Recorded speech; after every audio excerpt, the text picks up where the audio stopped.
BMW haqida 100 ta fakt. Qani ketdik. BMW 1916-yilda Germaniyada tashkil etilgan. Asoschilari Karl Rapp va Gusto Otto hisoblanadi. BMW zavodi Myunxenda joylashgan. BMW kompaniyasi birinchi samolyot dvigatellarini ishlab chiqargan. BMW nomi Bayerisch Motorenwerk qisqartmasidan olingan va bu Bavariya motor zavodlari degan ma'noni anglatadi. BMW ilk avtomobilni 1928-yilda ishlab chiqargan va bu Dixie modeli. Uning tezligi maksimal 80 km ga yetgan. BMW bayrog'ida Bavariyaning bayrog'i aks ettirilgan. BMW logotipi samolyot parraklariga o'xshaydi. Logotip bir necha marotaba o'zgargan, lekin asosiy dizayni deyarli o'zgarmagan. BMW logotipi qora va oq hamda ko'k rangdan iborat va ularda kuch va ishonch ifodalangan. BMW ilk avtomobili BMW 315 nomi bilan tanilgan. BMW M seriyasi sport avtomobili hisoblanadi. BMW 507 kompaniyaning eng mashhur klassik avtomobili hisoblanadi va uni Elvis Presley ham haydagan. BMW birinchilardan bo'lib elektromobil ishlab chiqargan kompaniya hisoblanadi. 1972-yilda Olimpiya o'yinlari uchun elektromobil ixtiro qilgan va u BMW 1602Y deb nomlangan. Birinchi poyga uchun mashinasi BMW 328 deb nomlangan. Ushbu mashina Formula 1 da ishtirok etgan va BMW Sauber jamoasiga ega. 1983-yilda BMW avtomobili Formula 1 da g'alaba qozongan.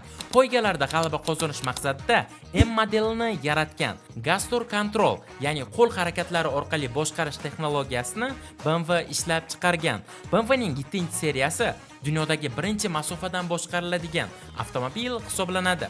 BMW Z8 klassik sport avtomobili hisoblanadi va u James Bond filmlarida ishlatilgan. Hatto Elon Musk ham BMW brendini yaxshi ko'radi. Real Madrid BMW bilan shartnoma qilgan va 2024-yilda har bir futbolchisiga BMWning xohlagan modelini tanlash imkoniyatini bergan. BMW 507 modeli eng kam ishlab chiqarilgan model hisoblanib, bor yo'g'i 252 ta ishlab chiqarilgan. BMW qizlarning eng yaxshi ko'rgan mashinasi hisoblanadi. Ikkita radiator panjarasi 1983-yilda ishlab chiqarilgan va hozirgi kunda kompaniyaning imzosi bo'lib kelmoqda. BMWning asosiy raqibi Mercedes hisoblanadi. 50-yillarda Mercedes bilan bitta kompaniya bo'lishiga oz qolgan. Kompaniya mashina ishlab chiqarishdan tashqari velosiped ham ishlab chiqaradi va bu velosipedlar Yevropada juda ham mashhur. BMWning eng mashhur shiori Freude am Fahren, ya'ni zavq bilan rulda bo'l degan ma'noni anglatadi. Deyarli har bir BMW modelining sport versiyasi mavjud. 1907-yilda BMW va Lamborghini birgalikda poyga mashinasini ishlab chiqarishmoqchi bo'lishgan, lekin moliyaviy muammolar sabab bu o'xshamagan. BMW hali ham ba'zi zapchastlarini Ikkinchi jahon urushidan beri chiqazyapti va o'sha eski zapchastlarni chiqarish uchun BMW o'zining eski zavodini qayta sotib olgan. BMW samolyotlarining interyerlari bilan hali hanuz shug'ullanyapti. BMWning konstruksiyasi xuddi Lego konstruksiyasidek qilingan.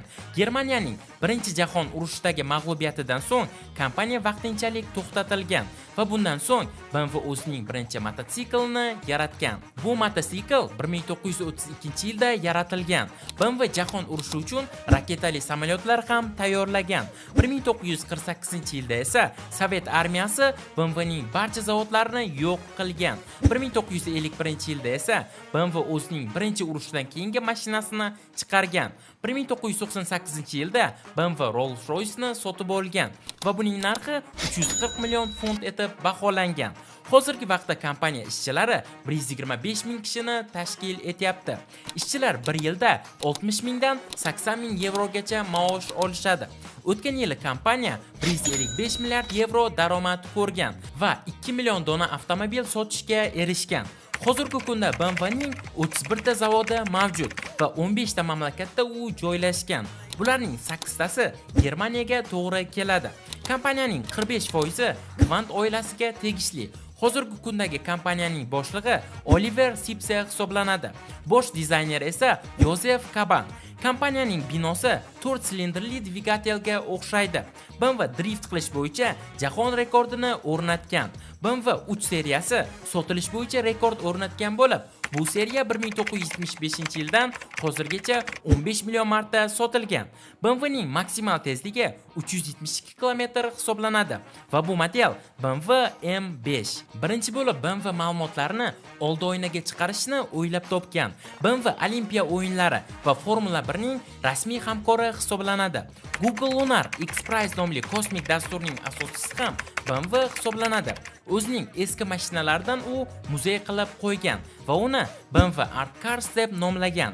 BMW E318 seriyasining faralari ochilib yopiladi. Formula 1dagi eng tezkor mashina McLaren hisoblanib, uning motorini ham BMW qilib bergan. 2006-yildan beri BMW motor yog'ini o'lchovchi shublardan foydalanmayapti. BMW i8 superkar hisoblanadi, lekin X5M modelidan tez emas. 1986-yilda BMW o'zining pikap mashinasini ishlab chiqardi. Siz Beamer yoki Beamer so'zlarini eshitgansiz. Beamer bu BMWning mototsikllari nomi. Beamer esa BMWning birinchi ishlab chiqargan mashinalari nomi hisoblanadi. SSR BMWning roliklaridan ko'rib mashina ishlab chiqargan. BMWning Isetta nomli kichkinagina mashinasi ham bor va u bor yo'g'i 13 ta ot kuchiga ega. BMWning barcha haydovchilari qiziqqon hisoblanadi. Driftning uzunligi bo'yicha Guinnesslar rekordiga kirgan va bu mashina modeli ham M5 hisoblanadi. Xitoy BMW uchun eng katta bozor bo'lgan.